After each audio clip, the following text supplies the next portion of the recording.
गंगाराम राज जी नमस्कार। नमस्कार सर। अब ये नमस्कार जी। अब ये अब ये कार्यक्रम लाइव शुरू हो चुका है। नमस्कार जी। हिमाचल कला संस्कृति भाषा अकादमी की ओर से श्री चंद्रधर शर्मा गुलेरी जयंती के अवसर पर आयोजित इस कार्यक्रम में आप सभी का हार्दिक स्वागत है। आप सभी जानते हैं, इस बात से भली भांति अवगत हैं कि प्रत्येक दिन 24 मई से लेकर के लगातार अकादमी की ओर से फेसबुक लाइव पेज पर कार्यक्रम किया जा रहा है 7 से 8 बजे तक। इसके अलावा हम लोग हर रोज एक कार्यक्रम पहले 2 बजे शुरू हमने किया था, अब उसका समय हमने 7 बजे कर दिया है। उसमें हम ना कोई डॉक्यूमेंट्री, कोई ना कोई और साहित्यिक या कला से जुड़ा हुआ कार्यक्रम दिखाते हैं और आप सभी लोग इन कार्यक्रमों के साथ जुड़ रहे हैं, इनका आनंद ले रहे हैं। और अकादमी के लिए ये प्रसन्नता की बात भी है, गौरव की बात भी है कि प्रदेश के भीतर भी और प्रदेश के बाहर भी बहुत सारे लोग इस कार्यक्रम को देख रहे हैं, इसके साथ जुड़ रहे हैं। आज गुलेरी जयंती है और आप सभी जानते हैं कि गुलेरी जयंती का कार्यक्रम भाषा संस्कृति विभाग द्वारा आयोजित किया जाता है और आज दोपहर 2 सत्रों में अलग-अलग 2 कार्यक्रम इसमें आयोजित किए जा चुके हैं। भाषा विभाग द्वारा आयोजित आज राज्य स्तरीय गुलेरी जयंती समारोह में प्रदेश के बहुत सारे साहित्यकारों ने आपस में संवाद किया है, बातचीत की है, अपनी रचनाएं सुनाई हैं और गुलेरी जी का जो योगदान है साहित्य के लिए, हिमाचल के लिए, उस पर सबने बातचीत की है। लोग हमारे साथ जुड़ना शुरू हो गए हैं। रोशन विक्षिप्त जी, आपको प्रणाम, नमस्कार। आज के इस पैनल में हमारे साथ डॉक्टर प्रत्युष गुलेरी जी साथ रहेंगे, doctor Sushil Kumar full, doctor Gangaram राजी, सुदर्शन वशिष्ठ जी, डॉक्टर इंद्र सिंह ठाकुर जी, डॉक्टर प्रियंका वैद्य, डॉक्टर अतिथि गुलेरी और सचिव अकादमी के नाते मैं स्वयं डॉक्टर करम सिंह आपके साथ रहूंगा। और हमारे जो सहयोगी हैं हितेंद्र शर्मा जी, वे भी आज इस कार्यक्रम के अप्रत्यक्ष रूप में जो इसका कोऑर्डिनेशन कर रहे हैं टेक्निकली, वो हमारे साथ जुड़े हैं। एक नया अध्याय आज इस कार्यक्रम में और जुड़ा है। कल भाषा विभाग की हर सोमवार को एक बैठक होती है और उसमें भी आज के इस कार्यक्रम की चर्चा हुई। हमारी जो डायरेक्टर हैं कुमुद सिंह जी, उन्होंने ये निर्देश दिया कि अकादमी के जो ये हर रोज कार्यक्रम प्रसारित हो रहे हैं, लाइव चल रहे हैं, इन कार्यक्रमों को भाषा विभाग के साथ भी लिंक किया जाए। तो अभी भाषा विभाग जो प्रभारी हैं गगन खन्ना जी, उन्होंने हितेंद्र जी के साथ संपर्क साधा है और भाषा विभाग के लिंक के माध्यम से, म्यूजियम के माध्यम से और अन्य जितने भी हमारे साथ लोग जुड़े हैं व्हाट्सएप ग्रुप के माध्यम से, सारे के सारे इस बात में हमारे साथ आज का कार्यक्रम ये शेयर करेंगे। हमने कार्यक्रम की थोड़ी सी एक रूपरेखा बनाई है कि मेरा ये विचार है कि हर विद्वान एक एक विषय को लेकर के प्रमुख रूप से 5-7 मिनट में अपना वक्तव्य दे, अपनी बात करें और उसी विषय पर अपने आप को केंद्रित करें जो विषय उनसे निवेदन किया जा रहा है। और उसके बाद हम लोग इस चर्चा को खुला भी छोड़ सकते हैं। कुछ जो हमारे साथ लोग जुड़ रहे हैं वे हमारे साथ इसमें आएंगे। डॉक्टर दिनेश चमोला उत्तराखंड से हमारे साथ जुड़े हैं, उत्तराखंड से हमें देख रहे हैं और ये साहित्य के अवार्डी लेखक हैं साहित्य अकादमी दिल्ली से और इनका भी इस कार्यक्रम में प्रसारण हो चुका है। आप जो लोग इसके साथ जुड़ते रहेंगे, उनके अगर कोई प्रश्न आएंगे उनको भी हम लेने का प्रयास करेंगे। प्रारंभ में अगर आप सभी लोगों को मेरी आवाज आ रही है तो आप थोड़ा सा संकेत करें। तो हम लोग स्क्रीन पर डॉक्टर प्रत्युष गुलेरी जी मेरे सामने हैं, डॉक्टर प्रियंका वैद्य हैं, डॉक्टर गंगाराम राजी हाथ खड़ा करके ये कर रहे हैं, फुल भी। तो हम इस प्रारंभ करते हैं।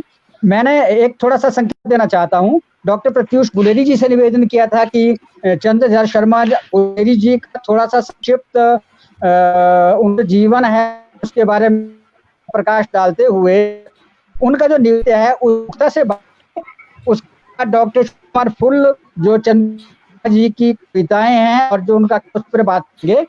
डॉक्टर गंगाराम राय लघु कहानी के संदर्भ में कहानी साहित्य पे करेंगे।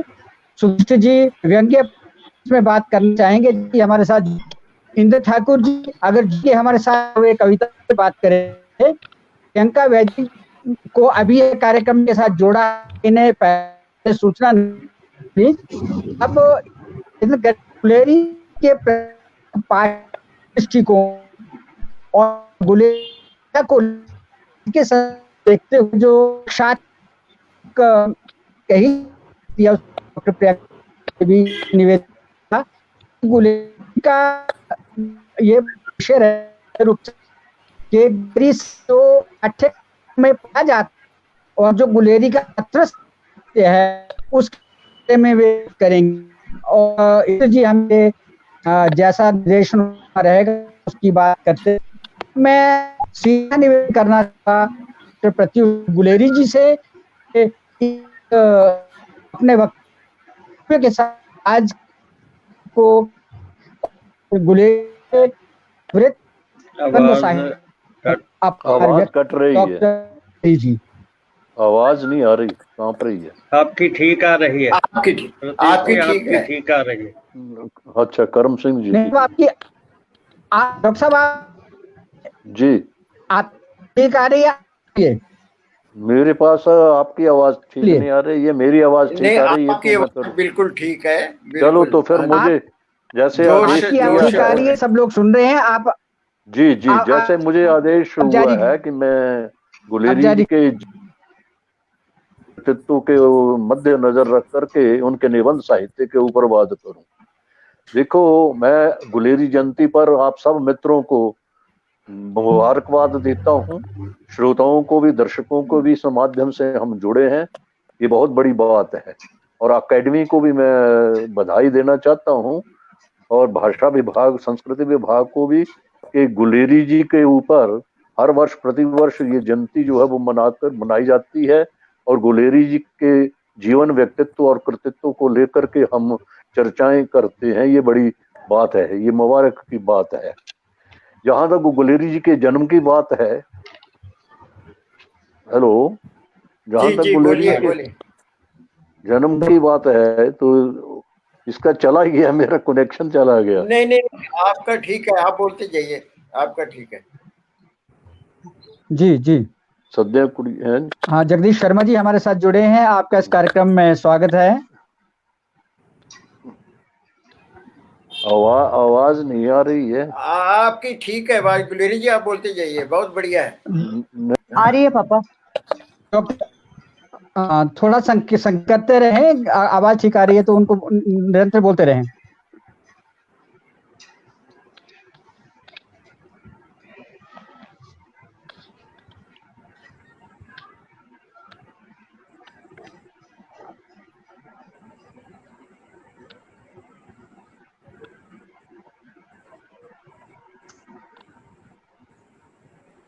गुलेरी जी मेरे ख्याल कट गए पूरे, आवाज तो उनकी है।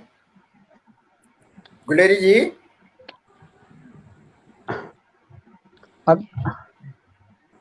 अगर गुलेरी जी कट तो मेरा निवेदन है कि इस संवाद को डॉक्टर सुशील कुमार आगे बढ़ाएं।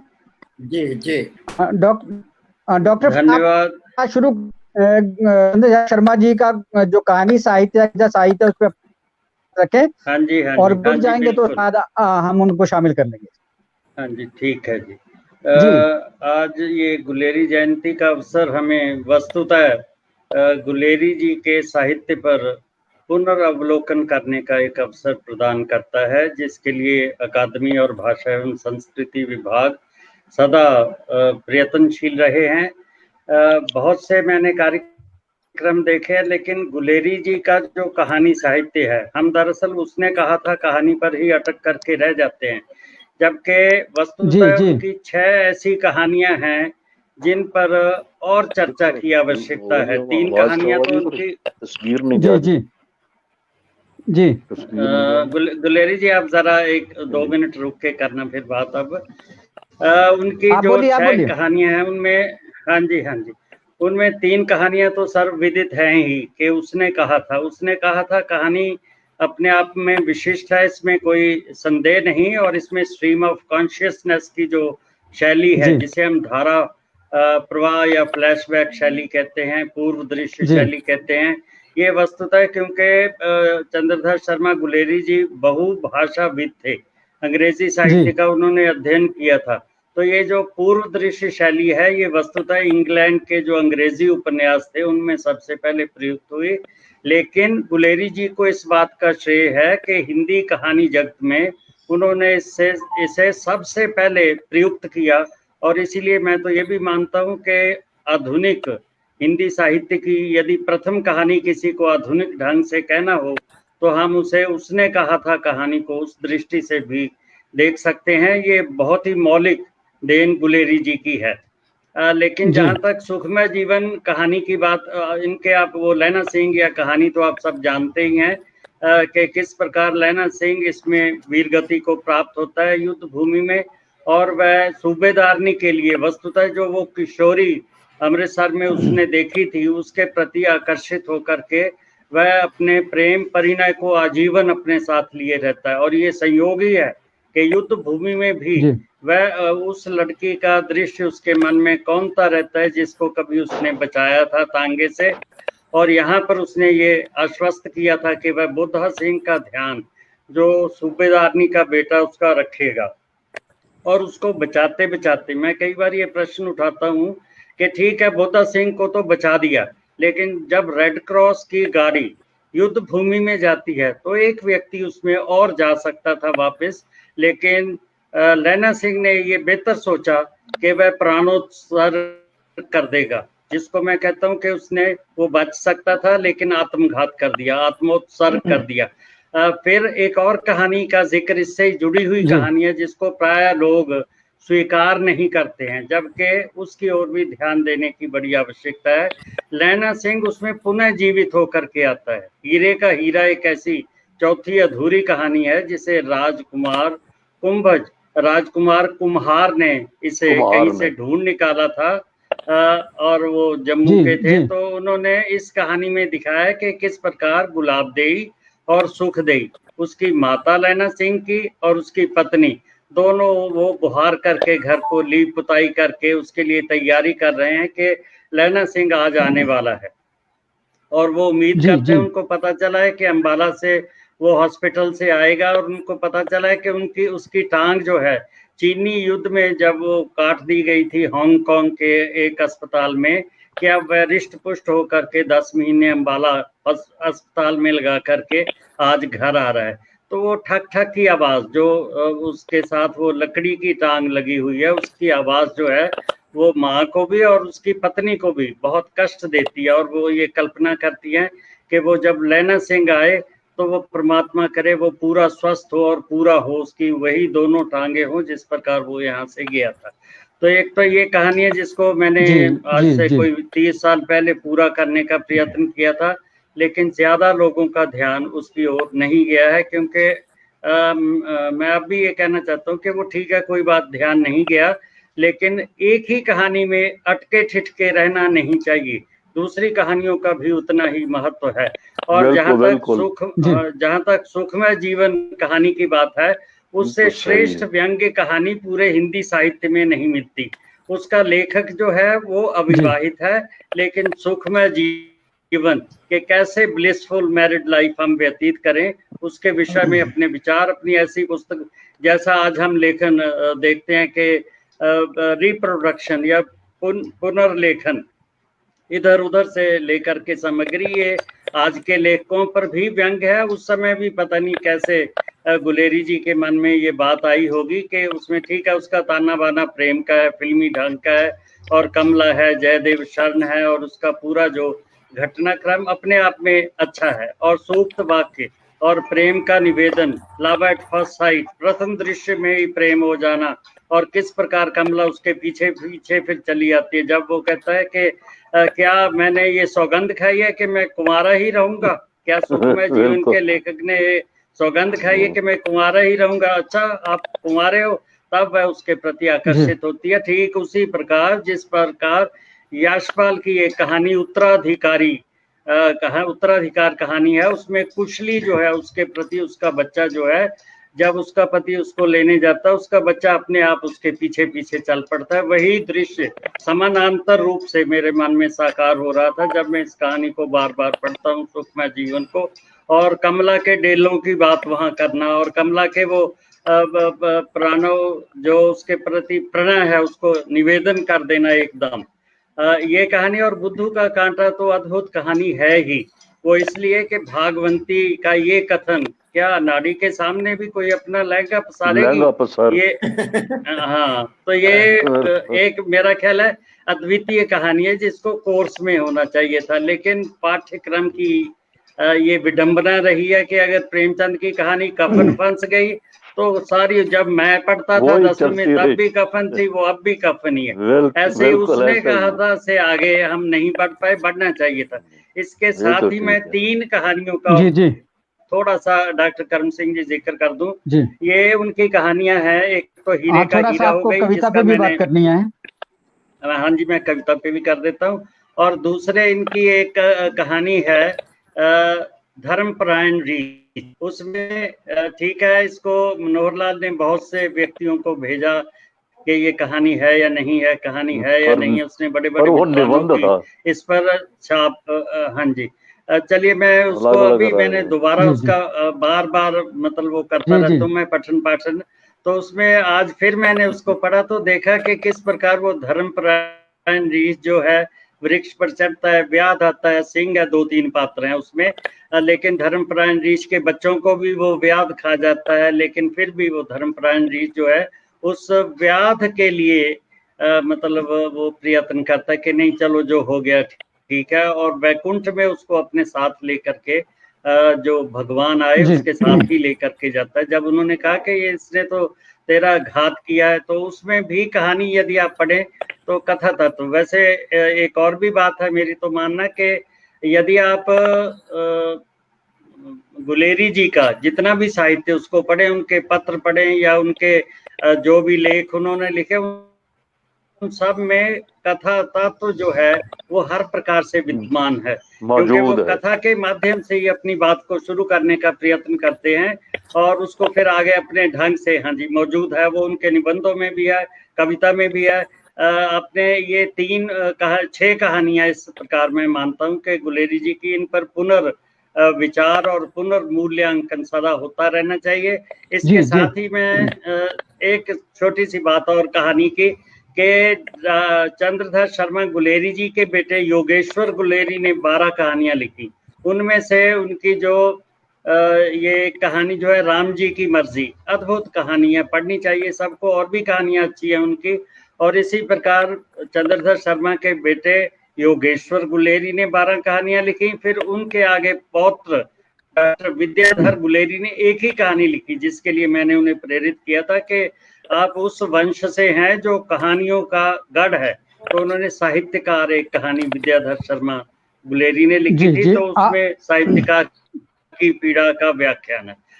ये तो उनके कथा साहित्य पर और भी बहुत सी बात हो सकती है, लेकिन कविता पे बात करें थोड़ी सी। कविता पर मैं हाँ जी, कविता चंद्रधर शर्मा गुलेरी जी ने संस्कृत में, ब्रज में, हिंदी में बहुत सी कविताएं लिखी, लेकिन हिंदी में उनकी सबसे बढ़िया कविता जिसे मैं मानता हूँ कि वो राष्ट्रगान के बराबर की कविता है, भारत की जय। उसमें हिंदू, सिख, मुसलमान, क्रिस्ती और सारे उसी प्रकार के करके यशोगान गाने की बात चंद्रधर शर्मा गुलेरी जी कहते हैं। इसके अतिरिक्त उनकी कविताएं जो है वो दरबारी वृत्ति की कविताएं भी है। मुझे ये कहने में कोई संकोच नहीं है, क्योंकि विक्टोरिया का गुणगान उन्होंने किया, किंग जॉर्ज का गुणगान किया, परंतु वो समय की मांग थी। उस समय सभी लोग जो थे वो महाराजाओं का गुणगान करते थे। इसी प्रकार आहिताग्निका उनकी एक बहुत अच्छी कविता है, विजयदशमी उनकी एक बड़ी अच्छी कविता है, ऐसे ही कुसुमांजलि उनकी एक कविता है, एक कविता जब है। तो इस प्रकार उनकी योगेश ये कविताओं का संकलन भी वस्तुतः सबसे पहले डॉक्टर विद्याधर शर्मा गुलेरी ने किया कि मैं अपने पिता ये चंद्रधर शर्मा गुलेरी जी की कविताएं जो है उनका संकलन मैं कर दूं। और उसमें बहुत सी कविताएं ऐसी हैं जो हमें लगता है साधारण स्तर की हैं, लेकिन बहुत सी ऐसी कविताएं भी हैं जिनमें गुलेरी जी का पांडित्य झलकता है। जैसे धर्मपरायण रीछ में संस्कृत की बौछार की हुई है कहानी में भी उन्होंने। बाकी कहानियों में तो हमें हिंदी में मिलता है कि किस प्रकार उन्होंने सूक्त वाक्य प्रयुक्त करके चंद्रदशा अपने जो उनका परिवेश होता है उसको जीवंत कर देते हैं। तो इसी प्रकार उनकी कविताओं में भी एक आनंद है, एक लयात्मकता है जो उनके पत्रों में भी मिलती है। उनके पत्र भी अगर झाबरमल शर्मा द्वारा संपादित वो पुस्तक आप पढ़ें तो आपको उसमें पता चलेगा कि किस प्रकार गुलेरी जी एकात्म हो जाते थे। अपना जी हर व्यंग या उनकी हर बात जो थी वह कविता में भी उसी प्रकार, कहानी में भी उसी प्रकार साकार हो जाती है। गुलेरी जी जी की कहानियां, गुलेरी जी की कविता की ओर भी ध्यान लोगों का इसलिए नहीं गया क्योंकि संस्कृत वाली कविताएं उनकी कठिन कविताएं हैं। आम व्यक्ति या कुसुमांजलि है, अहिताग्निका है, विजयदशमी है, जब है या भारत की जय है, ये कुछ एक ऐसी कविताएं हैं किसी भी पाठक को अपने आप आकर्षित करती हैं, जी बशर्ते जी आपको कविताएं वो पढ़ने के लिए मिल जाएं। बहुत कम जगह उनकी कविताएं एक संग्रह में मिलती हैं।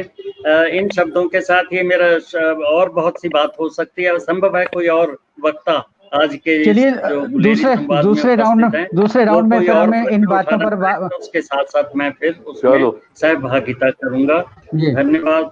जी जी मैं धन्यवादी हूँ डॉक्टर फुल का हाँ जी, उनकी कविता और कहानी साहित्य को लेकर जो टिप्पणी की गई है। बात हाँ कहानी की चली है। आज के इस कार्यक्रम में प्रियतोष जी, पुष्पलता जी, हाँ, जगदीश कर शर्मा सकते जी कर सकते और ठीक है। गोपाल चौहान जी, जयनारायण कश्यप जी, सुदर्शन वशिष्ठ जी, भारती कुठियाला, विक्रम गाथानिया जी, सविता ठाकुर जी आदि लोग भी हमारे साथ कार्यक्रम में जुड़े हैं। और चलो। कविता पर भी इन्होंने बहुत अच्छी बात की है। और भारती जी बता रही थी बुद्धू का कांटा अशोकंस ने उस पे नाटक भी खेला है, नाटक भी लिखा है, बिल्कुल। उसको तैयार किया था। तो गुलेरी जी के कथा साहित्य पर बहुत इस तरह के प्रयोग साहित्य में समीक्षा के तौर पर, मंचन के तौर पर होते रहे हैं। ये प्रदेश के लिए बहुत बड़ी गौरव की बात है। तो थोड़ी सी कहानी पे बात चली है तो मैं डॉक्टर गुलेरी जी को थोड़ा रोक करके कहानी के विषय को आगे बढ़ाते हुए डॉक्टर गंगाराम राजी जी से आग्रह करना चाहूंगा कि वे लघु कथा और गुलेरी के कहानी के साहित्य पे जो कुछ बातें डॉक्टर फुल से कुछ छूटा है या उसमें कुछ और जोड़ना चाहते हैं। डॉक्टर गंगाराम राजी, आपसे निवेदन रहेगा। सभी मित्रों को नमस्कार। डॉक्टर फूल जी को मेरा बार बार नमस्कार जी। बहुत बहुत नमस्कार। मैं जितना कहानी पर बोल पाऊंगा अब इस वक्त वो पुनरावृत्ति होगी। डॉक्टर फूल जी ने बहुत विस्तृत कहानी के बारे में बताया। उनके एक विशेष बात मैं ये कहना चाहता हूँ और ये हिमाचल के लिए भी एक बहुत बड़ी बात है कि डॉक्टर फूल जी ने उस व्यक्ति की एक कहानी हीरे के हार को पूरा किया। उन्होंने शोध करके उस कहानी को लाया और वो अपूर्ण थी कहानी। उसके बाद शायद उनकी मृत्यु हो जाती है, अल्पायु में तो वो चले गए थे। तो उस कहानी को पूरा किया और उस कहानी को जब पढ़ा तो बाद में मेरे को पता चला कि तो डॉक्टर फूल जी ने पूरा किया है। कहीं ऐसा नहीं होता है कि जैसे कोई पैच वर्क नहीं लगता उस कहानी में जो उन्होंने अपनी कला से इस कहानी में किया। मैं थोड़ी सी ये बात और इसी में एक जोड़ना चाहता हूँ कि उन्होंने जो लघु कथाएं लिखी, बहुत कम लघु कथाएं हैं उनकी, और एक एक संदर्भ को लेकर के उन्होंने छोटे छोटे जो लघु कथाओं में अपने व्यंग्यात्मक या कुछ प्रतीकात्मक या आदेशात्मक चीजें जो प्रस्तुत की है वो भी लघु कथा का आरंभिक जीवन है। ये मैं इसमें एक बात और जोड़ना चाहता हूँ कि गुलेरी जी उस समय की वो कड़ी है, उस समय के ऊपर वो खड़े हुए थे जो उस वक्त हिंदी का निर्माण युग चल रहा था। उसमें उन्होंने उसकी नींव, इस कथा साहित्य की नींव बहुत सुंदर ढंग से रखी और आगे आने वाले लोगों ने उस नींव पे काम किया और ये कथा साहित्य में वृद्धि हुई है।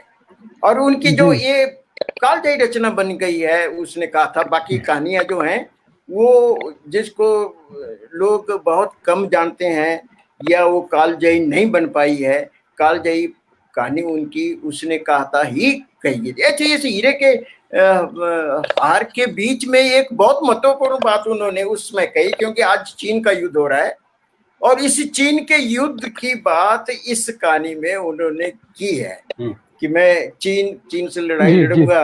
वो छोटा बच्चा पूछता है कि मेरी टांग भी कट जाएगी, तो उसको धुत करता है कि टांग नहीं कटनी चाहिए, दुश्मनों की कटनी चाहिए। आज के इस समय में ये जो चाइना के साथ हमारा टकराव पैदा हुआ है, एक लेखक का दूरदर्शी चीज आज प्रस्तुत हो रही है 100 साल के बाद। 100 साल के बाद वो चीज प्रस्तुत हो रही है। तो मैं ठाकुर जी से ये करम सिंह जी से तो ये बोलना थोड़ा सा आगे और बढ़ाएं, बहुत से मित्र हैं, 7-8 मित्र बोलने। जी हाँ, डॉक्टर साहब बहुत धन्यवाद आपकी इस टिप्पणी के लिए। श्री भाग सिंह ठाकुर, जय नारायण कश्यप और श्याम शर्मा जी और भी बहुत सारे लोग आज के इस कार्यक्रम में हमारे साथ जुड़े हैं। और अभी तक जो थोड़ी बहुत बात हुई है उससे हमें एक बात तो बिल्कुल स्पष्ट है कि गुलेरी जी एक हम कहें कि विश्वविख्यात कहानीकार रहे।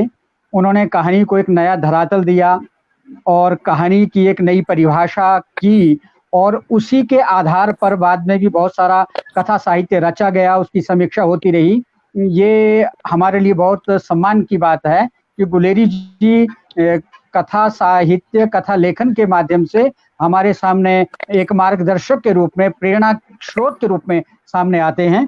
तो गुलेरी जी ने कथा और कविता साहित्य के साथ साथ संस्कृत में, हिंदी में और अन्य भाषाओं में भी लिखा है और उनका वो सारा साहित्य जो है हिंदी साहित्य में चर्चित रहा है, भारतीय साहित्य में विशेष रूप से, और विश्व साहित्य में भी उनको एक कथाकार के तौर पे पूरा स्थान, पूरा सम्मान मिलता है।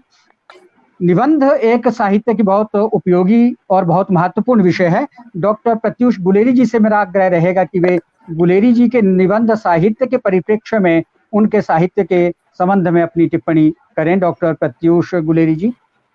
बंधुओं, गुलेरी जी के निबंध साहित्य के ऊपर मैं कहूं उससे पहले मैं ये बताना जरूरी समझता हूं कि डॉक्टर पीयूष गुलेरी का अग्रणी कार्य याद नहीं किया गया। अगर डॉक्टर पीयूष गुलेरी शोध कार्य पीएचडी का ना करते तो गुलेरी जी की, जैसे हम कह रहे हैं, उसने कहा था एक ही कहानी, ना तो बाकी कहानियों का पता चलता और ना उनका निबंध साहित्य का पता चलता, ना उनका कवि के रूप का पता लगता, ना पत्रकार का, ना समालोचक का। बहुत सारे रूप गुलेरी जी के रहे। ठीक है, कहानियों के विषय में, कहानी के विषय में जहां तक बात है, जैसे अभी राजीव जी के मुख से निकला कि लघु कथाएं, मैं लघु कथाएं मानता ही नहीं हूं। बलराम ने लघु कथाएं, उनके निबंध जो जहां से, जैसे आपने कहा कि उन्होंने रोचक प्रसंग और वो प्रकरण, सूक्तियां, सुभाषित, वो निबंध में उन्होंने लिए हुए हैं। तो वहां से वो निबंध के अंश, जो कथा अंश है, उसको लघु कथा दे दिया। गुलेरी जी को लघु कथा उस समय में उन्होंने कही नहीं, लिखी नहीं, ना रिवाज था।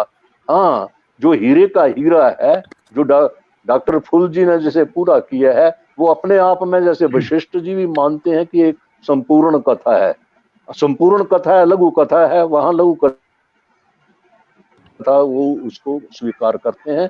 और बलराम जी के संग्रह में जहां लघु कथाएं उन्होंने 12 बना दी हैं, जैसे डॉक्टर मनोहर लाल ने धर्मपरायण रीछ को भी, कछुआ धर्म को भी, और बाकी भी मारे से उनको 6 कहानियां बना दी हैं, जबकि ऐसा नहीं है। गुलेरी जी के सुपुत्र शक्तिधर गुलेरी ने, जब उनके निधन के बाद 1948-50 के करीब उनका गुलेरी जी की अमर कहानियों में 3 ही कहानियां मानी है। तो हम गुलेरी बंधुओं ने भी नेशनल बुक ट्रस्ट इंडिया से 3 ही कहानियां उनकी मान करके उनका संपादन, प्रकाशन जो है वो किया गया है।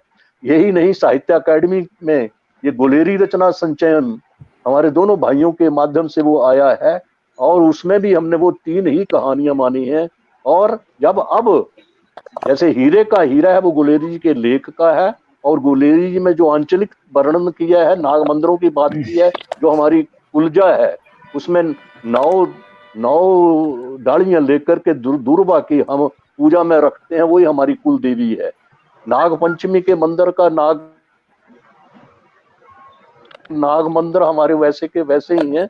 तो मैं गुलेरी जी की कहानियों पर ना कह करके मैं ये जरूर कहूंगा कि गुलेरी जी की उसने कहा था कहानी जो है वो लोक कथा के रूप में सुनाई जा रही है अब। तो ये इसकी सर्वप्रियता का सूचक है। वो उसको, हालांकि जैसे डॉक्टर फूल ने कहा, मैं इनसे सहमत हूँ कि सुखमय जीवन भी और बुद्धू का कांटा भी मार्के की कहानियां हैं, पर उन पर विचार ही नहीं किया गया। पाठ्यक्रम में एक उसने कहा था चल पड़ी तो चल पड़ी, बाकी सुखमय जीवन ये पाठ्यक्रमों में इन कहानियों को भी दिया जाना चाहिए, और गुलेरी जी का जीवन और व्यक्तित्व कर्तृत्व जो है वो हमें मालूम होना चाहिए। पाठ्यक्रमों से ये दूबर हो गया हुआ है कि कम से कम उनके जीवनी जो है वो हमारी 10वीं तक बच्चों को मालूम तो होना चाहिए। जहां तक निबंधों की बात है, मैंने कहा कि पीयूष गुलेरी अगर काम ना करते तो उनके शताधिक निबंध जो है वो सामने ना आते, उनके सारे रूप हमारे सामने न आते। पीयूष गुलेरी का याद है वो भी हमारा जरूरी है।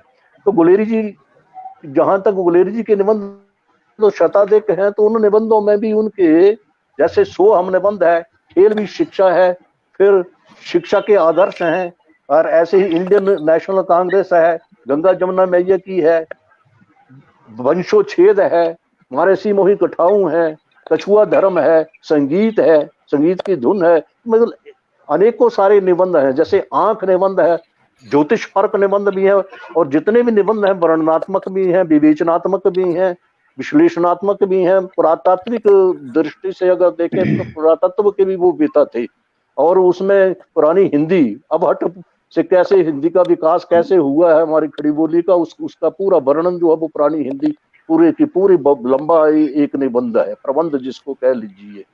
तो गुलेरी जी ने निबंध साहित्य में भी जो बाद में शुक्ल युग आया, तो उसकी आधारशिला जो थी, उन्होंने वैसे निबंध जो थे, गंभीर निबंध जो थे, हास्य व्यंग्य शैली, अब व्यंग्यात्मक निबंध को जो तलाशा जा रहा है और उस पर बात की जा रही है।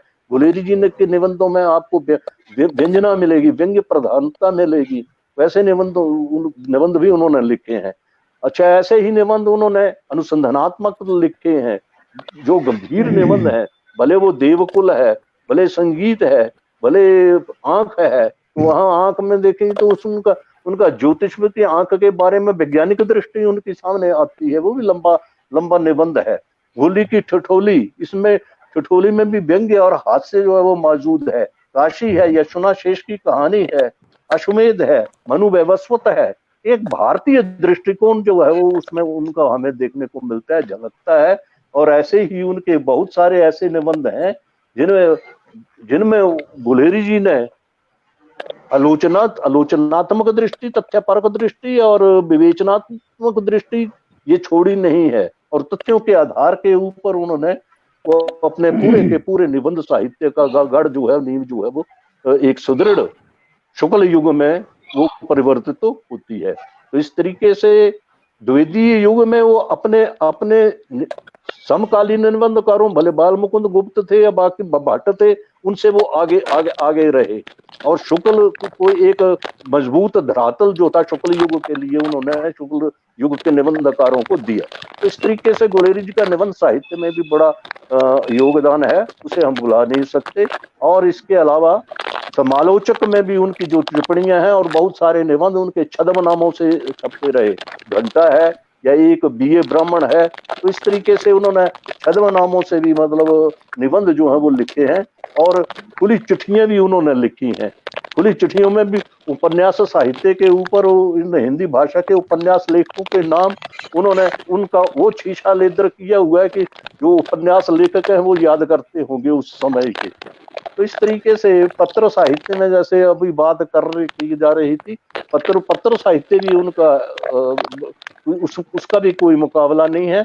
और जैसे कई बार लोगों में ये धारणा है कि गुलेरी जी गाँव में भी आते रहे होंगे, गाँव में छुट्टियों में वो गांव में ही आते थे। और जितनी भी तीनों कहानियों का परिवेश डॉक्टर फूल जी ने अभी आपके सामने बताया है वो आंचलिक है, गुलेर गांव का है, हरिपुर गांव का है। वही कुएं हैं, वही नदी है, वही बुंदेल खड्ड ना होकर के बुलेल खड्ड है, वही बाग बगीचे हैं। और वही कीरत सिंह जो है वो हमारे पिताजी का नाम कीर्तिधर है, तो कीरत सिंह के रूप में वो थोड़ा थोड़ा कि कहीं कीरतपुर है, कहीं झंडीपुर है, हरिपुर किन्ना होकर के। तो इस तरीके से मैं ये समझता हूँ कि वो गुलेर गांव को वो उनसे छूटा नहीं है। और भले जन्म उनका 7 जुलाई 1883 को जयपुर में पंडित शिवराम शास्त्री जी के घर उनका हुआ, और हमारे साथ भी उनका संबंध था शिवराम जी, शिवदत्त और चेतराम। तो चेतराम से हम थे और ये सगे भाई थे। तो इस तरीके से उनका वंशज होने का गौरव हमें भी प्राप्त है। तो उससे हम गौरवान्वित भी होते हैं। ये बचपन से ही हमने जब उनके बारे में सुना तो हमने भी हिंदी साहित्य से जुड़ने का एक संकल्प जो था वो लिया, और कभी कल्पना नहीं की थी कि ठीक है कि जितना बन पड़ा है उतना साहित्य के लिए योगदान जो है वो हमसे भी हो रहा है, वो दे रहे हैं। तो इस तरीके से मैं आज इस अवसर के ऊपर भाषा विभाग को भी, अकेडमी को भी बड़ी बड़ी बधाई देता हूँ कि हमारे गुलेरी जी का जन्म हालांकि जयपुर में हुआ, वहां गुलेरी जी के नाम पर कुछ नहीं होता है।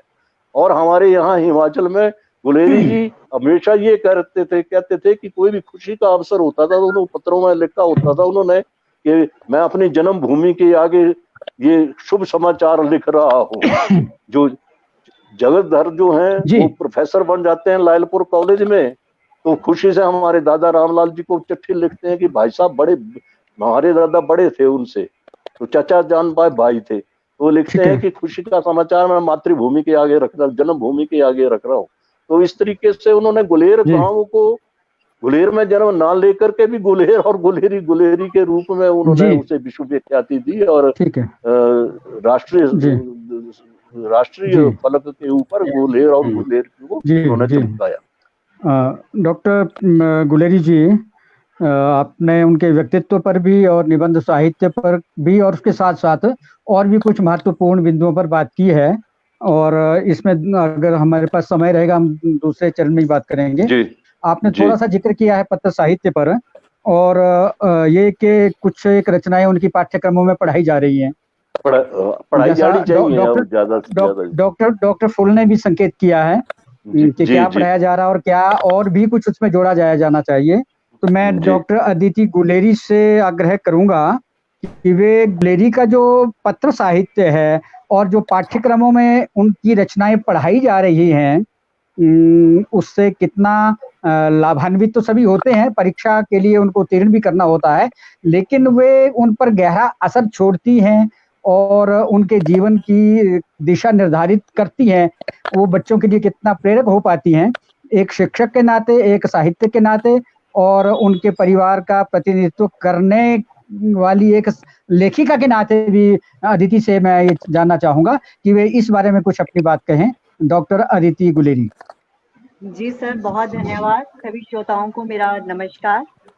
जैसा कि सर आप मेरे साथ पूछ रहे हैं, मेरे साथ बात कर रहे हैं कि शिक्षक होने के नाते या परिवार के सदस्य होने के नाते मैं गुलेरी जी के बारे में क्या कहूँ। तो सर, सबसे पहले मैं आपसे यही बात और बाकी सभी श्रोताओं से साझा करना चाहूंगी कि जब हम शिक्षक हैं, जब मैं कक्षा में पढ़ाती हूँ या अपनी कक्षा में जब मैं 12वीं की क्लास में जाती हूँ, तो मैं उनसे पहला प्रश्न करती हूँ कि बच्चों, तुम चंद्रधर शर्मा गुलेरी जी को जानते हो, यानी परिचय पढ़ाने से पहले। तो बच्चे कहते हैं नहीं मैम, हम नहीं जानते। तो उस समय मुझे शिक्षक के तौर पर भी बहुत दुख होता है, परिवार पर अपने सदस्य होने के कारण तो दुख होता ही होता है, वो तो निश्चित है, परंतु एक साहित्यकार होने के नाते तो बहुत ही दुखता है कि हमारे हिमाचल के बच्चों को ये मालूम नहीं है कि पंडित चंद्रधर शर्मा गुलेरी कौन है, हमारे बच्चों को ये मालूम नहीं है पहाड़ी बाबा काशीराम कौन है, हमारे बच्चों को ये मालूम नहीं है कि यशपाल जी कौन है। तो ये चीजें जो हैं वो मुझे लगता है कि अखरती हैं। तो उस समय मैं उन बच्चों को यही कहती हूँ कि बेटे, वो आपके जिला कांगड़ा के ही हैं और मैं उन्हीं की ही वंशज हूँ। तो बच्चे उस चीज को जो है वो बहुत अच्छे तरीके से सुनते हैं, समझते हैं। तो ये चीज जो है वो अखरती है। तो मुझे भी, मैं डॉक्टर प्रत्यूष गुलेरी जी, डॉक्टर सुशील कुमार फूल जी, राजीव जी, इन सभी के जो इन्होंने बातें कही हैं पूरा समर्थन करती हूँ। और मुझे लगता है कि पाठ्यक्रम में 8वीं और 10वीं की कक्षा में जरूर पंडित चंद्रधर शर्मा गुलेरी कम जी से कम या यशपाल जी या बाबा कांशी राम जी, इनका या कुछ ना हिमाचल के कुछ आज के जीवनी या साहित्यकार भी निबंध शामिल जो है किए जा वो सकते हैं। जरूर होना चाहिए, क्योंकि 10वीं तक हर बच्चे जो है वो हिंदी पढ़ते हैं। तो बच्चों को कम से कम अगर छोटी क्लास में उनको पढ़ा होगा तो वो बच्चे कभी भी सर जो है वो उनको भूल नहीं सकते। तो आप अकादमी के ये अपने सचिव के तौर पर भी हमारे जो अकेडमी के इस टाइम मेंबर्स जो हैं वो सुन रहे हो, तो मेरे उनसे यही अनुरोध रहेगा कि 8वीं और 10वीं के पाठ्यक्रम में जरूर आप ऐसा करें कि हमारे बच्चे जो है वो कम से कम अपने उन साहित्यकारों को समझ सके, जान सके। दूसरा, जब मैं पढ़ाती हूँ तो मुझे लगता है कि एक उनकी मुझे बहुत ही अच्छा जो सुमरिनी के मन के है उसमें बालक बच गया, वो मैं आपके साथ साझा करना चाहूंगी। इसमें शिक्षा ये के पता आदर्श चलता है कि में गुलेरी जी जो थे वो किस तरीके से, कौन सी शिक्षा के पक्षधर थे। तो उनका था बालक रटंत बच विद्या गया। के विरोधी थे। एक पाठशाला का वार्षिक उत्सव था, मैं भी वहां बुलाया गया था। गुलेरी जी कहते हैं वहां के प्रधान अध्यापक का एकमात्र पुत्र, जिसकी अवस्था 8 वर्ष की थी, बड़े लाड़ से नुमाइश से मिस्टर हादी के कोलू की तरह दिखाया जाता। उसका बिल्कुल मुंह पीला था, आंखें सफेद थी और दृष्टि भूमि से उठती नहीं थी। प्रश्न पूछे जा रहे थे, उनका वे उत्तर दिए जा रहा था। धर्म के 10 लक्षण सुना गया, 9 रोशन के उदाहरण दे गया। उदाहरण पानी भी के दे गया। 4 डिग्री के नीचे शीतलता में फैल जाने के कारण और उससे मछलियां की कैसे प्राण रक्षा होती है वो भी बता गया। छोटा सा बच्चा चंद्र ग्रहण का वैज्ञानिक समाधान दे गया। अभाव को पदार्थ मानने न मानने का शास्त्रार्थ कह गया। और इंग्लैंड के राजा 8वें हेनरी की स्त्रियों के नाम और वेश्याओं का नाम भी गिना गया, नामा बच्चा सुना। पूरा ये पुरुषी पूछा नामा भी गया उस बता दिया। बच्चे से अंत में, जब वो कार्यक्रम वार्षिक उत्सव खत्म हो गया, कि बच्चे तू क्या चाहता है, तुझे क्या चाहिए। तो बालक ने सीखा सिखाया उत्तर दिया कि मैं या जन्म जो है वो लोक सेवा करूंगा। सारी सभा, सारे लोग जो सुन रहे थे उन्होंने वाह वाह करनी शुरू कर दी। पिता का हृदय उल्लास से भर गया। एक वृद्ध और गुलेरी महाशय जी ने का क्या उसके हाल था। एक वृद्ध महाशय ने उसके सिर पर हाथ फेरकर आशीर्वाद दिया और कहा कि जो तू इनाम मांगे वही तुझे हम दे दें। बालक फिर सोचने लग गया कि अब वो क्या करे, और अध्यापक ये चिंता करने लगे कि देखें ये जो पढ़ाई का पुतला है वो कौन कौन सी सी पुस्तक किताब। जो है वो मांगता है। बालक के मुख पर विलक्षण रंगों का परिवर्तन आ रहा था। हृदय में कृत्रिम और स्वाभाविक भावों की लड़ाई की झलक उसकी आंखों में दिख रही थी। यानी जो उसको पढ़ाया गया था वो उसके चेहरे से नजर आ रहा था, लेकिन जो उसका अपना मन कर रहा था कुछ मांगने का, वो फिर वो बच्चा जो था वो किस तरीके से बोलता है।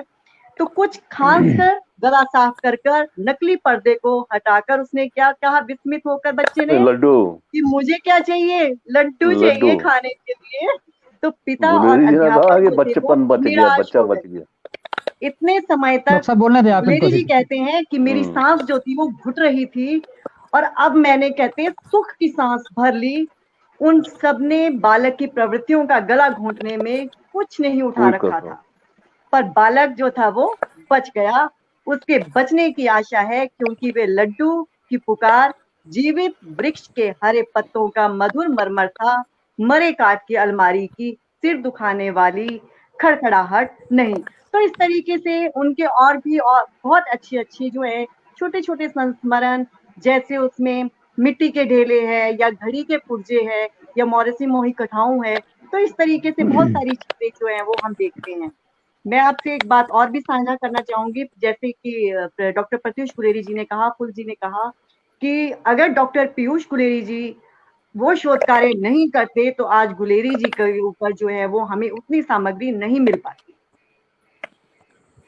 जी हम उनके चलिए। धन्यवादी हैं। और जिस समय गुंजम संस्था की तरफ से उनका जो रिसर्च वर्क था उसका पुनर्मुद्रण हुआ, तो उस समय मेरा भी सौभाग्य रहा कि मैंने भी उनकी जो वो किताब थी उसको पढ़ा। तो मैंने ये सोचा कि असली शोध कार्य तो यही है, जिस यानी कि हमें जो है उन छुपे हुए साहित्यकारों के बारे में पता चलता है। और मैं भी उतना नहीं गुलेरी जी को जानती थी जब तक मैंने उनको पढ़ा नहीं था। जैसे जैसे मैंने जी उन्हें पढ़ा है तो मुझे अच्छा लगा है। और भी मैं श्रोताओं के साथ सर, जैसे आप पत्रों के लिए बात कर रहे हैं, साझा करना चाहूंगी कि उन्होंने बहुत सारे निजी पत्र भी गुलेर में अपने जितने रिश्तेदार थे, सगे संबंधी थे, उनको वो पत्र लिखे थे। और उनकी जब हम भाषा शैली देखते हैं तो भाषा जो है वो इतनी मधुर, इतनी सुंदर, और हर गुलेर के वासी जो गांव वासी था उसके प्रति उनका प्रेम आदर जो है वो उन पत्रों में हमें दिखाई बहुत देता बढ़िया। है। बिल्कुल तो बहुत सच में बढ़िया। ये बहुत खुशी की बात है। और अंग्रेजी की टेलीग्राम तक जो है वो किस तरीके से लिखते थे, या अपने श्याम सुंदर दास जी थे या प्रसाद जी जिनको वो पत्र लिखा करते थे, तो किस तरीके के उनके पत्र हुआ करते थे, ये जानकर जो है वो मुझे बहुत अच्छा लगा। अगर श्रोता सुन रहे हो तो वो गुलेरी जी का व्यक्तित्व कृतित्व जो है वो जरूर पढ़े, क्योंकि इस समय हमारे पास समयाभाव है। तो मैं भी उतना चाहकर जो है वो अपनी बात नहीं रख पा रही हूँ। सिर्फ एक पत्र जो है वो मैं उनका साझा करना चाहूंगी, जिसमें जी उन्होंने पत्र लिखा है। सर्वोपमा योग्य पूजनीय श्री 5 श्री जयेश भातेद्व चरण कमले मेरा स्वभिवादा आ सर्वेभ्यो गया यथा हाँ चल पदम पड़। परिणाम नमस्काराशि रूपलालानी च विलसंतु कुशलमत्र सर विघ्नम तत्र कुर्या। इस तरीके से वो संस्कृत से पत्र को शुरू करते हैं और बाद में कहते हैं कि मेरे समान दुष्ट और अयोग्य को पत्र लिखना आपने छोड़ दिया। ठीक है, मेरे प्राक्तन कर्मों के भोग स्वरूप दुख और संतापों को मैं अकेला ही भोगूं, औरों को अपनी दुख गाथा में भागी क्यों बनाऊं। गत 6 मास में जिस चिंता, व्यग्रता, क्षोभ और हृदय से मैंने समय बिताया है, वे मनुष्य को अवस्था से पहले ही वृद्ध कर देने वाला है। कहने का बिल्कुल तात्पर्य ये है कि जिस समय वो बीमार थे उस समय का ये पत्र जो है वो लिखते हैं। फिर बिल्कुल आगे वो ये बिल्कुल कहते हैं कि मैं सब कथा में नहीं कहूंगा, यदि परमेश्वर की कृपा से और श्री महाराज के पुण्य बल तथा आपके आशीर्वाद से कोई शुभ समाचार होगा तो आपको अवश्य सुनाऊंगा। चिरंजीवी जगधर, जी ये जितने भी रिश्तेदार हैं उनके नाम आते हैं। छोटे भाई पंजाब थे ना। लायलपुर के कृषि कॉलेज में अध्यापक नियुक्त हो गया है। और मुझे बड़ा संतोष है कि जगधर अब कुछ अपने घर के पास पहुंचा और पंजाब में फिर हमारा पैर जमा। लायलपुर में अपने यजमानों को कुछ जमीनें मिली हुई हैं, उनमें से यदि कोई वहां हो तो मोती राम जी को लिखा दें और जगधर से मिले। ये पत्र जो है वो उन्होंने श्री रामलाल जी के नाम हमारे जो है चंद्रदेव दादाजी शर्मा को गुलेरी जी ने लिखा है, और वो हमारे परदादा जी थे। और दादाजी नए स्थान में उन्हें कुछ घबराहट होगी, अतएव मैंने मित्रों से पत्र लिखवाकर प्रबंध तो कर दिया है, तथापि देश का आदमी मिलने से हर्ष होता है। यानी कि अगर उनके गांव का कोई उनको मिलता है तो उसमें गुलेरी जी जो है वो खुश हो जाते हैं।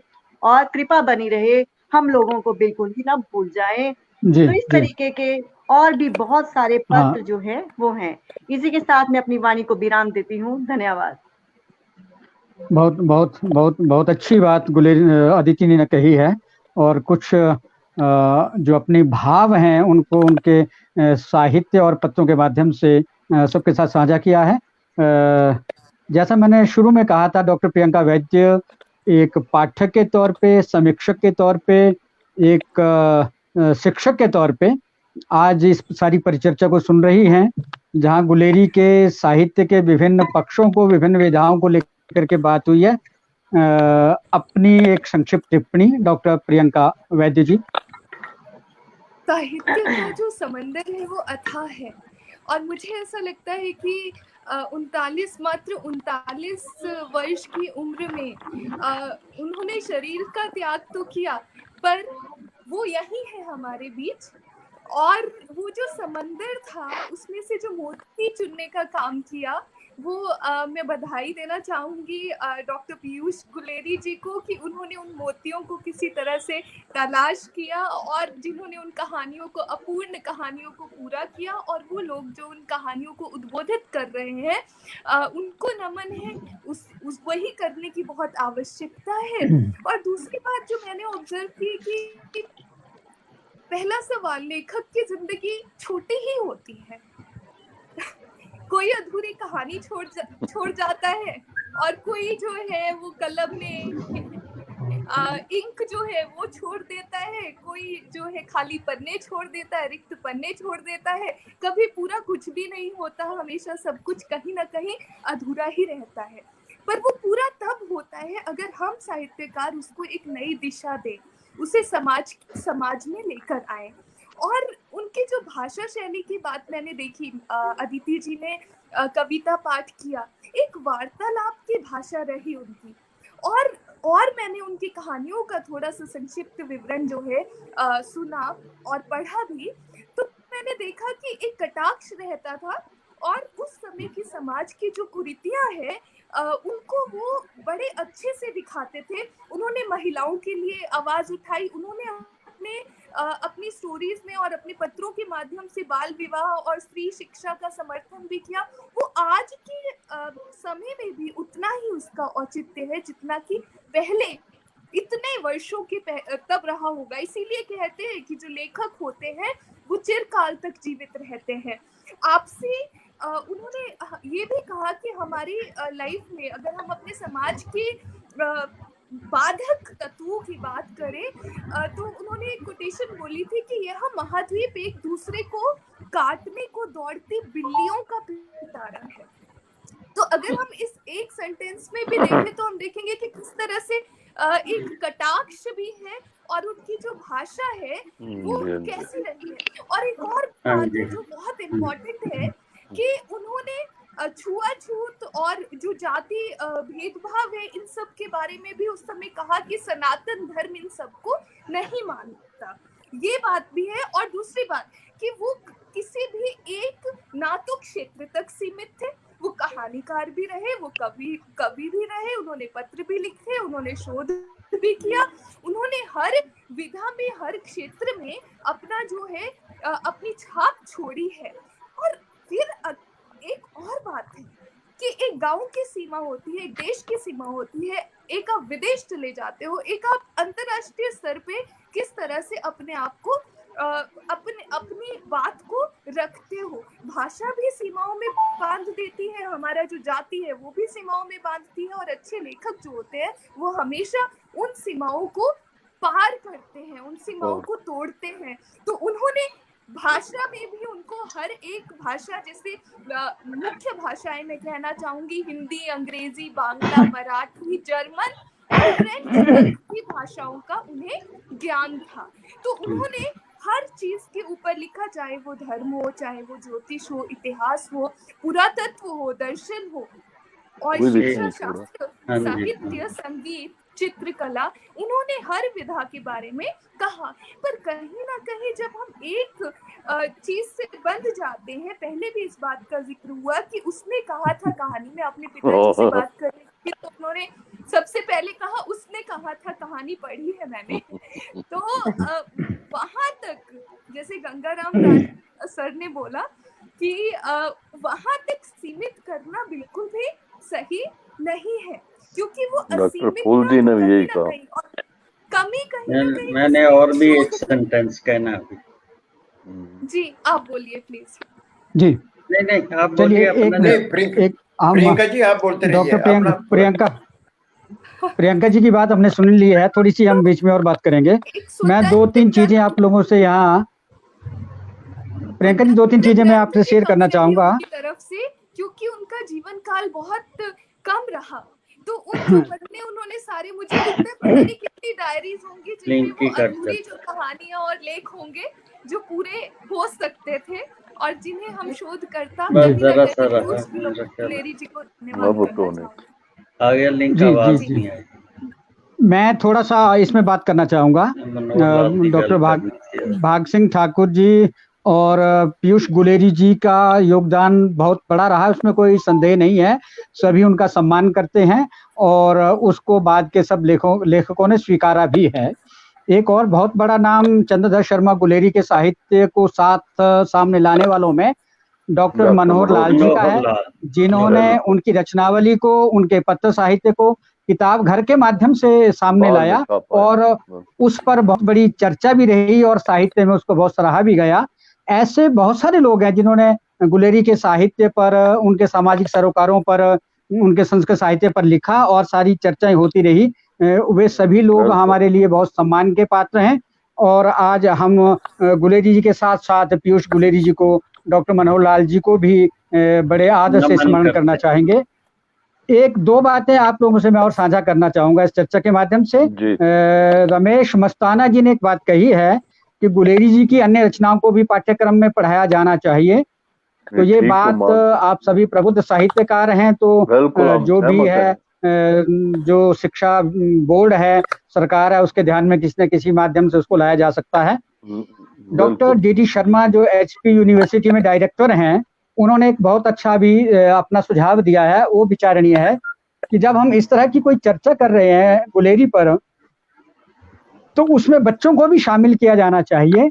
अब बहुत बड़ा महत्वपूर्ण सुझाव है, कैसे किया जा सकता है उस पर हम लोग विचार करेंगे और इसको किसी न किसी माध्यम से कहीं ना कहीं किसी कार्यक्रम में हम जरूर करना चाहेंगे कि जोड़ बच्चे सकते हैं। यशपाल पर बात करें, बच्चे गुलेरी पर बात करें, क्योंकि ये कार्यक्रम दरअसल भाषा विभाग करता है, इसलिए अकादमी ने इस पे बहुत ज्यादा सोचा नहीं। हमने केवल इतना सोचा कि शाम की जो चर्चा है 7 बजे जो हमारा लाइव कार्यक्रम है, उस पर हम लोग कुछ चर्चा कर लेते हैं।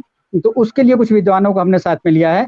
आचार्य मनोज शैल जी ने ये कहा अभी अपने मैसेज में कि इस तरह की जो दिव्य विभूतियां हिमाचल में हैं, जिनके कारण, जिनके योगदान से हिमाचल का नाम रोशन है, हिमाचल को एक परिचय मिलता है, उन सही है। विभूतियों को पाठ्यक्रम में जोड़ा जाना चाहिए, उसकी चर्चा बिल्कुल, होनी बिल्कुल। चाहिए, अधिक से अधिक लोग उनके साथ रहें। ऐसा ही सतीश धर जी दिल्ली से हमें सुन रहे थे, राकेश कोरला जी जो हमारे पहले जॉइंट डायरेक्टर और डायरेक्टर भी रहे हैं, उन्होंने भी इसी तरह की बात कही है। तो बहुत सारे साहित्यकार जो आज हमारे साथ जुड़े हैं, उन्होंने भी इस संवाद का आनंद लिया है। थोड़ा सा समय और हमारे पास है, उसमें मैं एक दो प्रश्न आप लोगों से करना चाहूंगा।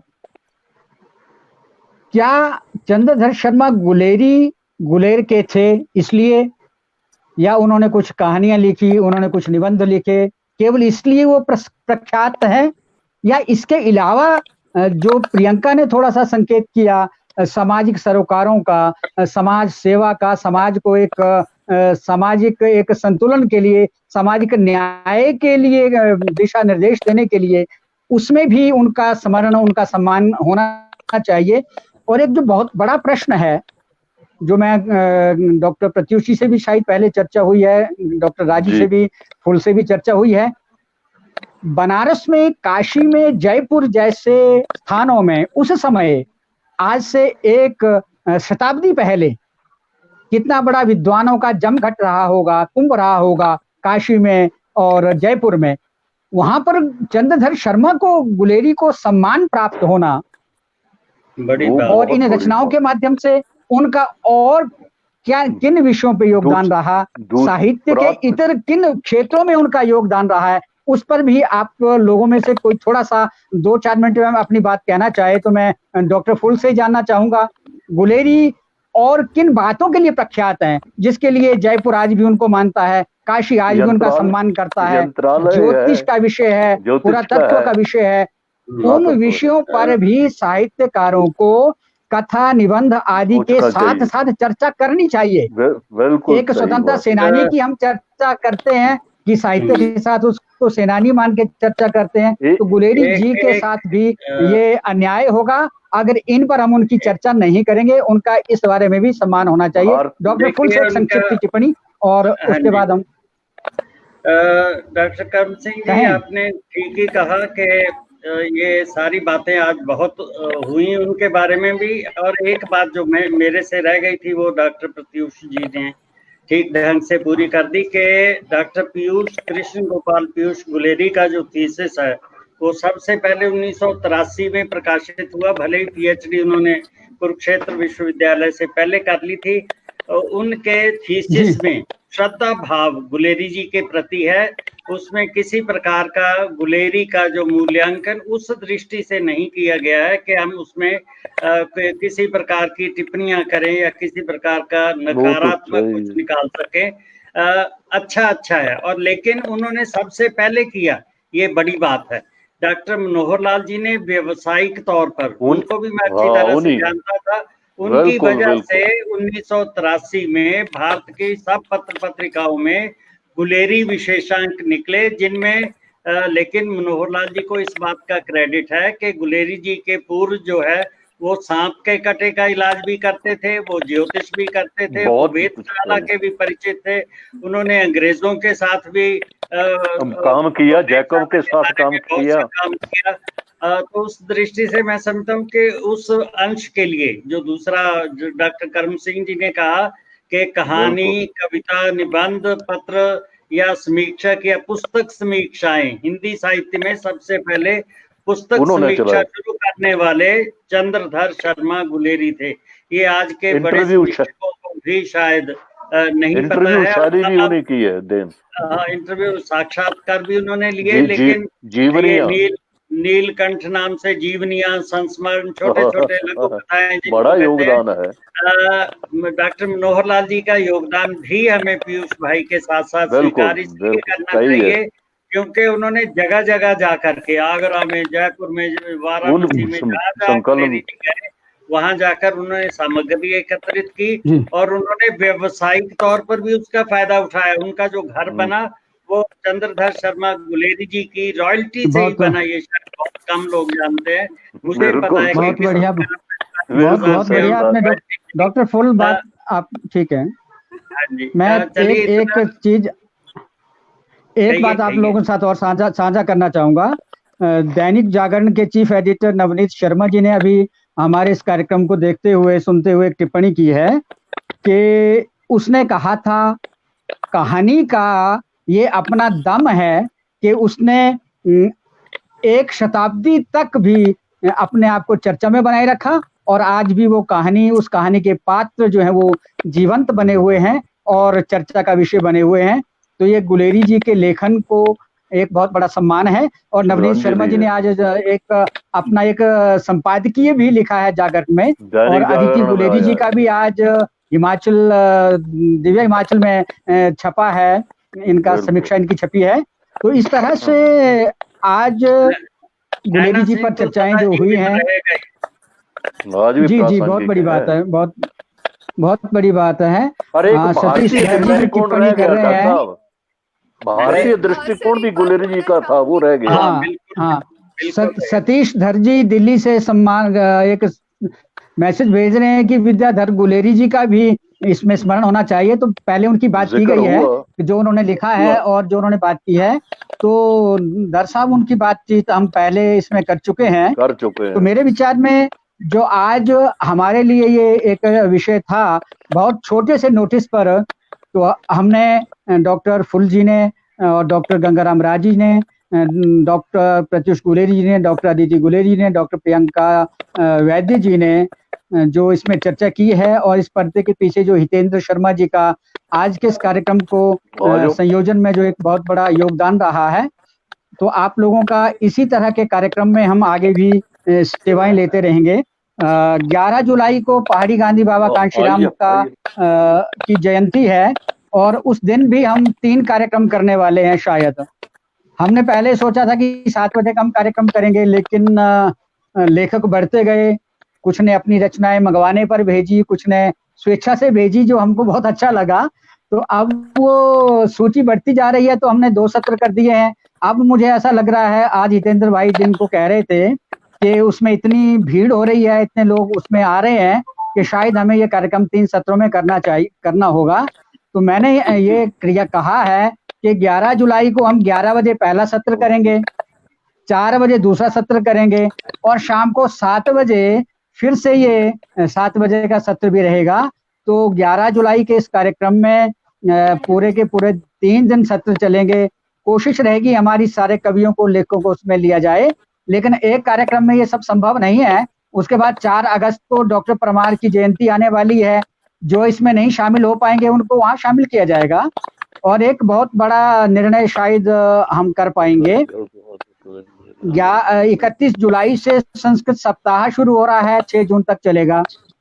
संस्कृत के जो जानने वाले लोग हैं, संस्कृति से जुड़े लोग हैं, उन्होंने ये कहा है कि 1 हफ्ता भर संस्कृत से जुड़े विषयों पर कार्यक्रम रहे, कविता भी हो, कहानी भी हो, संस्कृत में नाट्य भी हो, वार्तालाप भी हो, बहुत सारे कार्यक्रम उसमें भी विचार किया जा रहा है। तो आप सब इन कार्यक्रमों में बने रहेंगे। तो आज इस कार्यक्रम को समापन करते हुए मैं डॉक्टर गंगाराम राजी जी से एक टिप्पणी लेना चाहूंगा इसके समापन पर कि आज के इस संवाद को और गुलेरी जी के इस प्रेरणादायक साहित्य पर परिचर्चा को वे कैसा इसका मूल्यांकन करना चाहेंगे और वे क्या अपना मार्गदर्शन हमें देना चाहेंगे। डॉक्टर गंगा राम राजी जी, उसके बाद हम इस कार्यक्रम को समापन की ओर ले जाएंगे। जब मैं छोटा था, 7वीं 8वीं में पढ़ता था, तो मेरे माँ बाप मेरे को बोलते थे खेलोगे कूदोगे होगे खराब। ये बात प्रियंका जी से छूट गई शायद, क्योंकि गुलेरी जी ने ये बात पकड़ी। गुलेरी जी ने, चंद्रधर शर्मा गुलेरी जी की बात कर रहा हूं मैं, उन्होंने ये बात को पकड़ी और शिक्षा के क्षेत्र में खेल का महत्व को रखा। इस बात को नकार दिया उन्होंने कि खेलोगे कूदोगे होंगे खराब, ये काट दिया उन्होंने ये खेल के महत्व को, जो दूरदृष्टि थी उनकी उस समय में, जब खेलना बुरा मानते थे, घर वाले हमें नहीं खेलना देते थे, तो उससे पहले ही उन्होंने इस शिक्षा के क्षेत्र में खेल को महत्व दिया है। बाकी सभी विद्वानों ने बहुत बहुत अच्छी बात की। मेरे को तो बोलने का समय ही नहीं मिला, बहुत कुछ तैयार करके आया था। और अकादमी, नहीं बोलिए आप। करुण सिंह जी का मैं बहुत बहुत धन्यवादी हूँ। डॉक्टर साहब जी, नहीं डॉक्टर साहब आप कहिए, कोई अगर आपके पास इस चर्चा में कोई चीज छूटी है और आपके ध्यान में है तो आप बोलिए, आप शेयर कीजिए। मेरे को ध्यान में यही जो प्रियंका जी से ये शायद छूट गई, जो शिक्षा के नहीं, खेल की बात बिल्कुल सही है, खेल को महत्व दिया उन्होंने, क्योंकि टीचर हम भी रहे हैं और खेल में ही शिक्षा पर जोर दिया उन्होंने। खेल में ही उन्होंने शिक्षा पे, और लेकिन समाज के बीच में बड़ी बातें की है उन्होंने। बाल विवाह का विरोध किया, जब उस समय में उनकी कहानी में बाल विवाह था, वो उसका विरोध किया है उन्होंने। जाति पाति का विरोध किया है उन्होंने। समाज के हर चीज को, हर सूक्ष्म दृष्टि से उन्होंने समाज को देखा है। और सबसे बड़ी बात कि कांगड़ा में ना रहते हुए भी उनके साहित्य के बीच में कांगड़ी बोली मिलती है। कई शब्द, कई आंचलिक शब्द कांगड़े के शब्द मिलते हैं, जैसे लगता है कि ये शायद कांगड़े में बहुत रहे हों, ऐसा लगता है, जबकि वो रहे नहीं है। मेरे को ऐसा लगता है कि घर में उनकी घर में जो, नहीं राजीव जी को बोलना दो, मैं ये बोल रहा हूँ कि घर में शायद कांगड़ी बोलते होंगे, वो शब्द उन्होंने, जैसे जो पंजाबी है, चाहे कनाडा में रह रहा है चाहे अमेरिका में रह रहा है, घर में वो पंजाबी बोलते हैं, उनका बच्चा, छोटा बच्चा पंजाबी ही बोलता है। तो मैं इसके साथ ही डॉक्टर फूल जी, जिन्होंने बहुत बड़ा अध्ययन किया है, उनकी अधूरी कहानी को पूरा इस तरह से पैच वर्क नहीं किया, इस तरह से लिखा कि गुलेरी जी ने ही लिखी हो। तो इन लोगों का बहुत बड़ा अध्ययन है, मेरा उतना अध्ययन नहीं है उनके बारे में, इनका बहुत बड़ा अध्ययन है इनके बारे में। और आज की चर्चा में मेरे को शामिल करने का अकेडमी का बहुत बहुत धन्यवादी हूँ मैं। सभी दोस्तों के दर्शन हो गए। जी मैं हिमाचल कला संस्कृति भाषा अकादमी की ओर से आज की इस संवाद में, जो हमने फेसबुक पेज के माध्यम से 24 मई से शुरू किया हुआ है, और आज हमें गुलेरी जयंती पर भी कुछ बात करने का अवसर मिला, और डॉक्टर प्रत्युष गुलेरी जी, डॉक्टर अदिति गुलेरी जी, डॉक्टर सुशील कुमार फुल जी, डॉक्टर गंगाराम राजी और डॉक्टर प्रियंका वैद्य जी ने अपने विचार रखे, और बहुत सारे दर्शकों ने भी, श्रोताओं ने भी हमारे साथ अपनी अपनी बातें हमारे साथ साझा की हैं, और उनकी जो मुख्य मुख्य बिंदु थे उस पर हमने चर्चा भी की है। ये कार्यक्रम कई स्थानों पे पूरे देश में लगभग देखा जा रहा है, विदेशों में भी कुछ लोग इस कार्यक्रम को देखते हैं, कुछ लोग बाद में रिकॉर्डिंग भी देखते हैं, और अच्छी चर्चा इसकी हो रही है, और ये सब संभव हो रहा है आप लोगों के सहयोग के द्वारा। आइंदा भी हम कार्यक्रम को चलाए रखना चाहते हैं, आप सब लोगों का सहयोग बना रहेगा, तो हर रोज इसमें कोई ना कोई बात हम करते रहेंगे। तो 4 बजे रोज हम कोई ना कोई कार्यक्रम इसमें दे रहे हैं, और और भी इसमें कुछ चीज़ें जोड़ने का प्रयास है, लेखकों के, साहित्यकारों के साक्षात्कार, उन पर बातचीत, पुस्तकों की समीक्षा और बच्चों के साथ कुछ बातचीत हो, उस पर भी कुछ प्रयास किए जा रहे हैं।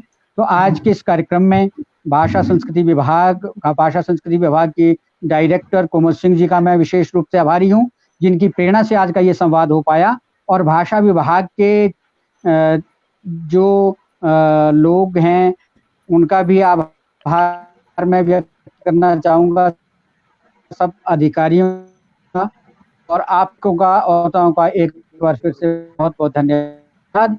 धन्यवादी हूँ सहयोगी इंद्र शाह जो पर्दे के पीछे रह करके ये तरह की चीजें संभ कर पा रहे हैं और इसको प्रैक्टिस बना रहे हैं। एक बार फिर से आप सभी का आज के इस कार्यक्रम को सफल बनने के लिए, इस होने के लिए बहुत बहुत आभार।